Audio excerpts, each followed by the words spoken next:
So we're going to look at impulse problems in 2 dimensions because momentum is a vector, impulse is a vector. So we want to see how those go.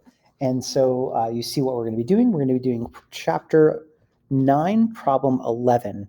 So the statement of the problem is on the previous page, but it's this picture here that we're looking for. So we're going to just start by drawing that picture. So here's problem 11.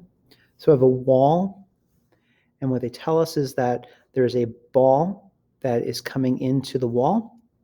And so if I were to sketch in the path there, and a little line here that's perpendicular to the wall, which hopefully we remember from our optics unit last year, waves unit is a normal line.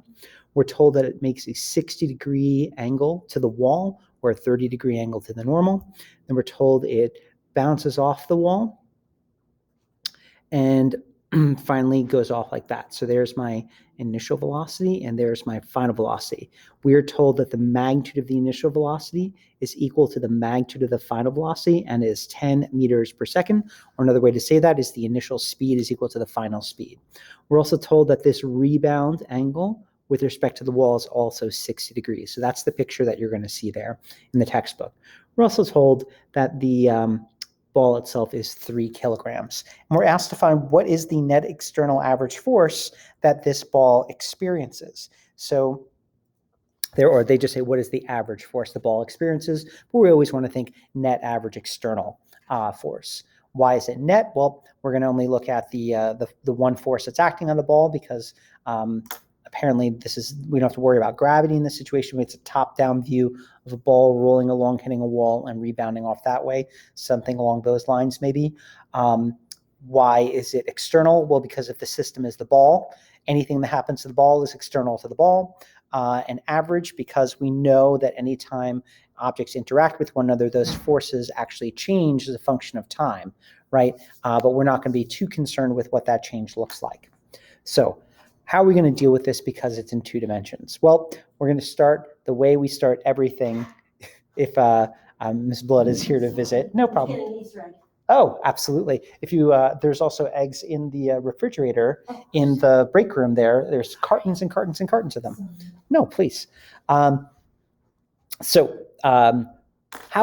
key to success with all momentum problems, with all vector problems, is with a coordinate axis and declaring an axis. So I'm going to declare my axis to be our normal Cartesian. And the reason why I'm going to do that is because positive x to the right, positive y to the top of the page, that's going to enable me to do something very neat with this, at least neat in terms of tidy. Sometimes we might decide that we want other directions to be positive, and that's fine. Change a little bit about how we do the next step.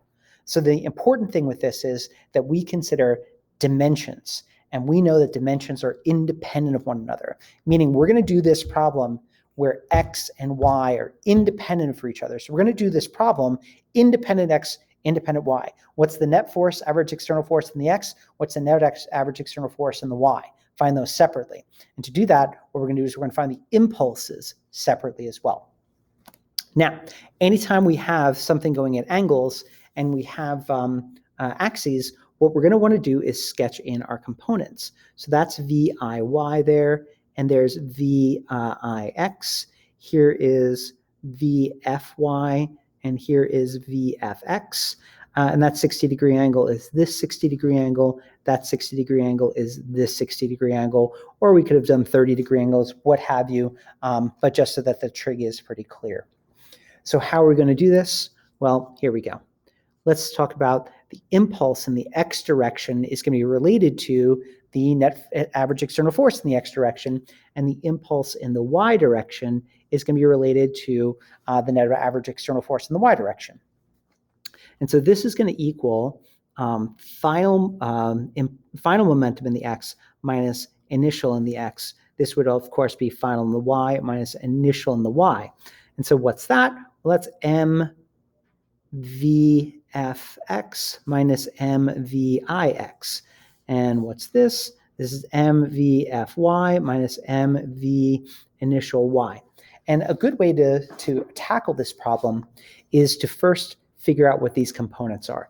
In fact, I'm going to actually start by writing my initial velocity vector in a very specific format. And that is going to be in IJK format, right? Because we have that great format, which tells us that any velocity is so many units in the I direction plus so many units in the J direction, where positive I is to the right, positive J is up. So looking at this, I would say I could calculate here VIX. Looking at that, that looks like that's going to be VI sine of 60. So I could put that in, which is so 10 meters per second sine 60.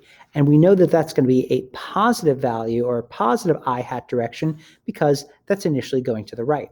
In terms of the Y, that's going to be, once again, positive because the Y dimension is up. So that's 10 meters per second cosine 60. And I can start plugging that stuff into my calculator, and we would very quickly find that this is positive 8.66 meters per second I hat plus 5 meters per second J hat.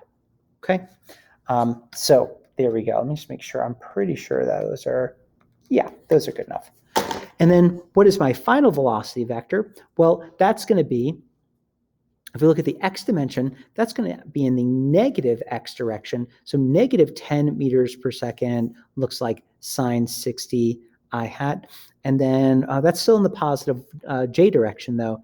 10 meters per second cosine 60, there should be a j hat there, j hat, right? Giving us negative 8.66 meters per second I hat plus 5 meters per second j hat. Now, I like writing my knowns like this because it makes doing this part of the problem easier. So what do I have here?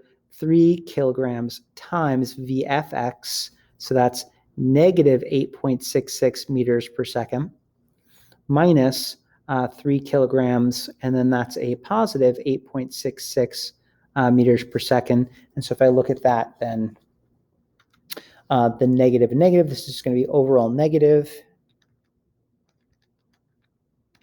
And it looks like negative 51.96 Newton seconds. Okay. All right. How about here? I've got 3 kilograms, times VFY, so that's 5 meters per second, positive 5 meters per second, minus 3 kilograms, and this is also positive 5 meters per second. So it looks like that's 0 Newton seconds because apparently there's no change in motion along the Y. All we're doing here is apparently redirecting the x motion, changing the x motion. And so then now, how do I deal with this from here?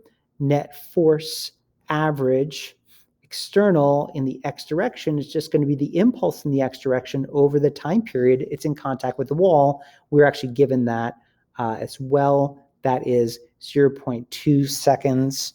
So I can then find what my value is, and that's negative 259.8 newtons. And that negative sign there means to the left because that is in the x dimension. And then I can separately do the net external average force in the y, that's the impulse in the y dimension over the time period, but that whole thing is just going to zero out. Now, what happens if that didn't zero out? Well, two things. Remember, I could just, if they just ask for what the net external force is, I could just find the net external average force and say that that's just whatever the x component is, I hat, plus whatever the y component is, j hat, if they just want to know what the vector is, right? But if they want to know the magnitude of that, we of course can find the magnitude of the net external force average by doing the square of this, well, the square root of the sum of the squares of the components, right? So that's how we would approach this problem, depending on what they would know. If we want to know the direction of that, I could then find the angle that makes with the nearest horizontal by doing arctangent with the y component over the x component, right? But here, this problem doesn't require that. But the next problem that you're going to do does require that. So you're going to try number 12 now in order to try this. And I'm being serious when I say that drawing these pictures before and after are really helpful, as well as writing the initial and final velocity vectors in IJK notation is really helpful as well. Otherwise, you're going to end up with sign errors, SIGN meaning here, not SINE, but you might end up with those too, with some trig errors. So setting these up right is the key to success with these problems. And then independence of dimension, dealing with X and Y separately, and then putting it together at the end. So